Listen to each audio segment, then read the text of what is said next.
Hello, welcome back to my channel. ഇന്ന് നമ്മൾ വന്നിരിക്കുന്നത് മൾട്ടിപ്ലിക്കേഷൻ്റെ ഏറ്റവും സിമ്പിളായിട്ടുള്ള വളരെ ഈസി ആയിട്ട് ഏറ്റവും ഫാസ്റ്റായിട്ട് ചെയ്യാൻ പറ്റുന്ന ഒരു ടെക്നിക്കായിട്ടാണ്. നിങ്ങൾക്ക് കാൽക്കുലേറ്റ് ചെയ്യുന്നതിനും സ്പീഡിൽ മൾട്ടിപ്ലിക്കേഷൻ ചെയ്യാനുള്ള വേദിക് മാത്സിലെ ഒരു ട്രിക്കുമായിട്ടാണ് നമ്മൾ ഇന്ന് വന്നിരിക്കുന്നത്. നമുക്ക് വീഡിയോയിലേക്ക് പോവാം. 10 കൊണ്ട് മൾട്ടിപ്ലൈ ചെയ്യാൻ എല്ലാവർക്കും അറിയാമല്ലോ. ഏതൊരു നമ്പറിനെയും 10 കൊണ്ട് മൾട്ടിപ്ലൈ ചെയ്യാൻ വേണ്ടിയിട്ട് അതിനുശേഷം ഒരു 0 ഇട്ട് കൊടുത്താൽ മതി. അതേപോലെ 100 കൊണ്ടാണ് മൾട്ടിപ്ലൈ ചെയ്യേണ്ടതെങ്കിൽ 2 0 ഇട്ട് കൊടുക്കുക. അതെല്ലാവർക്കും അറിയാം. അതേപോലെ 11ൻ്റെ മൾട്ടിപ്ലിക്കേഷൻ ട്രിക്കുമായിട്ടാണ് നമ്മൾ ഇന്ന് വന്നിരിക്കുന്നത്. 11ൻ്റെ മൾട്ടിപ്ലിക്കേഷൻ കാൽക്കുലേറ്റ് ചെയ്യുന്നതിലും സ്പീഡിൽ നിങ്ങൾക്ക് ചെയ്യാൻ പറ്റുന്നതായിരിക്കും. നമുക്ക് വീഡിയോ കാണാം. First question 24 × 11. ഇത് ചെയ്യാൻ വേണ്ടിയിട്ട് നമുക്ക് നോർമൽ മെത്തേഡ് ആണെങ്കിൽ 2 സ്റ്റെപ്പ് ആദ്യം ചെയ്യുക, അതിനുശേഷം അത് രണ്ടും ആഡ് ചെയ്യുക. സിമ്പിളായിട്ട് ഒരു സെക്കൻഡ് കൊണ്ട് എങ്ങനെ ചെയ്യാമെന്ന് നോക്കാം. ആദ്യം ഈ 4നെ താഴെ എടുത്ത് എഴുതാം. 4 ഈ നമ്പർ അതേപോലെ എഴുതാം. ഇനി 2ഉം 4ഉം കൂട്ടിയാൽ എത്രയാണ്? 2ഉം 4ഉം കൂട്ടിയാൽ 6. അത് മിഡിൽ എഴുതാം. ഈ 2 വീണ്ടും താഴെ എടുത്ത് എഴുതാം. 4 താഴെ എടുത്ത് എഴുതാം, 2 താഴെ എടുത്ത് എഴുതാം. ഈ 2ഉം 4ഉം കൂട്ടിയാൽ എന്താണോ കിട്ടുന്നത് അതാണ് മിഡിൽ വരുന്ന നമ്പർ. ഇതാണ് ആൻസർ. 24 × 11 is 264. ഈസി അല്ലേ? ഓക്കെ. 35 × 11. ഇത് നിങ്ങൾക്ക് സിമ്പിളായിട്ട് ചെയ്യാൻ പറ്റുമല്ലോ. ഒന്ന് ചെയ്ത് നോക്കാം. ഓക്കെ. ആദ്യം 5 താഴെ എടുത്ത് എഴുതാം, പിന്നെ 3 താഴെ എടുത്ത് എഴുതാം. ഈ 5ഉം ഈ 3ഉം മിഡിൽ വരുന്ന നമ്പർ ഏതായിരിക്കും? ഈ 3ഉം 5ഉം ആഡ് ചെയ്ത നമ്പർ. 3 + 5 എത്രയാണ്? 3 + 5 8. So the answer is 385.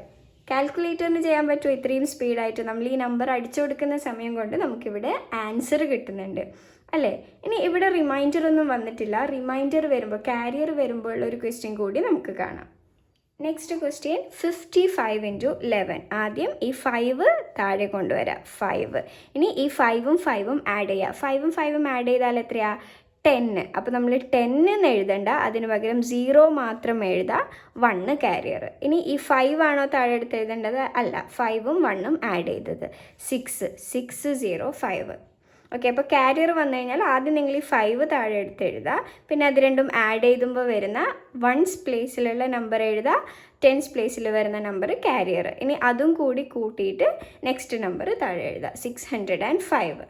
ഇനി കാരിയർ വരുന്ന മറ്റൊരു ക്വസ്റ്റ്യൻ കൂടി നിങ്ങൾ സ്വയം ചെയ്ത് നോക്കുക. 88 × 11 എത്രയായിരിക്കും? 8 + 8. ഫസ്റ്റ് സ്റ്റെപ്പ് ഈ 1's പ്ലേസിലുള്ള നമ്പർ അതേപോലെ എഴുതുക. സെക്കൻഡ് സ്റ്റെപ്പ് ഇത് രണ്ടും ആഡ് ചെയ്യുക. 8ഉം 8ഉം ആഡ് ചെയ്താൽ 16. അപ്പോൾ 16 എഴുതുന്നതിന് പകരം 6 എഴുതുക, 1 കാരിയർ. ഇനി ഈ 8 താഴെ എടുത്ത് എഴുതുന്നതിന് പകരം ഈ 8നോട് ഈ കാരിയറും കൂട്ടി കൂട്ടാം. 968. ഈസി അല്ലേ? ഇതുപോലെ വേദിക് മാത്സിലുള്ള കുറേ ട്രിക്സുമായിട്ട് നമ്മൾ അടുത്ത വീഡിയോയിൽ കാണാം. ഓക്കെ. അപ്പോൾ 11 കൊണ്ടുള്ള മൾട്ടിപ്ലിക്കേഷൻ ഈസി ആണല്ലോ. അപ്പോൾ നമുക്ക് 11 കൊണ്ട് മൾട്ടിപ്ലൈ ചെയ്യാൻ ഇനി കാൽക്കുലേറ്ററിൻ്റെ ആവശ്യമുണ്ടോ? കഷ്ടപ്പെട്ട മൾട്ടിപ്ലിക്കേഷൻ ചെയ്യേണ്ട ആവശ്യമുണ്ടോ? ഇല്ല, സിമ്പിളായിട്ട് ചെയ്യാം. 1's പ്ലേസ് ഏതാണോ, 1's ഡിജിറ്റ് ഏതാണോ അത് അതേപോലെ എഴുതുക. പിന്നെ ആ 2 ഡിജിറ്റും ആഡ് ചെയ്തിട്ട് വരുന്ന നമ്പർ എഴുതുക. അതിൽ റിമൈൻഡർ വരുന്നുണ്ടെങ്കിൽ 2 ഡിജിറ്റ് നമ്പർ ആണെങ്കിൽ 1's പ്ലേസിലുള്ള നമ്പർ മാത്രം എഴുതുക, മറ്റേ 10's പ്ലേസിലെ നമ്പർ കാരിയർ ആയിട്ട് വെക്കുക.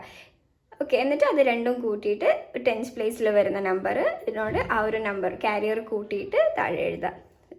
ഈസി അല്ലേ? നിങ്ങൾക്ക് ഈ വീഡിയോ ഇഷ്ടപ്പെട്ടിട്ടുണ്ടെങ്കിൽ ലൈക്ക് ചെയ്യുക, ഷെയർ ചെയ്യുക, കമൻറ്റ് ചെയ്യുക. ഇതുപോലെയുള്ള വീഡിയോസ് ഇനിയും വേണമെങ്കിൽ നിങ്ങൾ കമൻറ്റ് ബോക്സിൽ അറിയിക്കുക. നിങ്ങൾക്ക് ഈ വീഡിയോ മനസ്സിലായിട്ടുണ്ടോ എന്ന് അറിയാൻ വേണ്ടിയിട്ട് ഞാൻ 4 ഹോംവർക്ക് കൊടുത്തിട്ടുണ്ട്.